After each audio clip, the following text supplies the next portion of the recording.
Je m'appelle Françoise Ramel, je viens du centre-Bretagne, donc j'habite à Pontivy, où je suis élue locale dans une petite ville de 15 000 habitants, sous préfecture. Dans le mandat précédent, j'étais élue culture à l'échelle du pays, soit 45 communes rurales.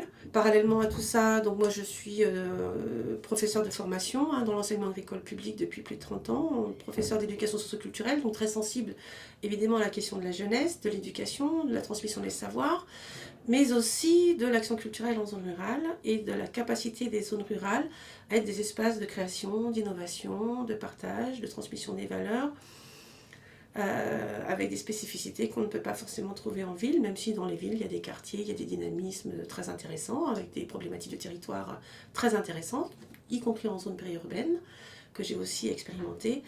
Mais je pense qu'en zone rurale, nous avons vraiment des choses à faire et peu de moyens. La recherche dans les territoires, c'est déjà rester ouvert sur sa propre capacité à produire du savoir, localement.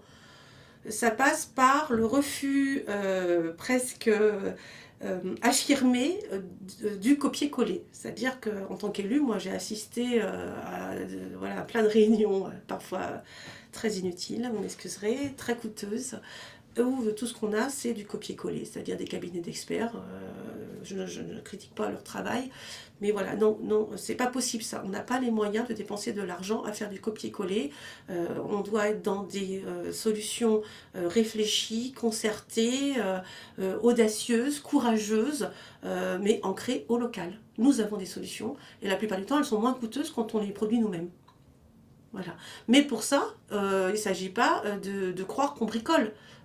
Oui, il faut s'outiller, ça passe par la mobilisation d'un savoir, ça passe par la mobilisation d'une énergie partagée, à mon avis, autour d'un enjeu. Ça fait blabla tout ce que je dis là, mais raccroché à des vraies problématiques locales, ça devient très concret. Et quand vous avez un chercheur qui arrive dans un territoire avec une vraie problématique de recherche et de thèse, lui, il fait avancer les choses et nous permet à nous, acteurs et habitants, de formuler des désirs, des besoins, mais aussi des solutions qu'on sous-estime souvent parce qu'on croit qu'on n'est pas capable, parce qu'on se dit bah non, j'ai pas d'expertise. Mais si, en tant qu'habitant d'un territoire, j'ai la première expertise. En tant qu'usager d'un service public, j'ai la première expertise.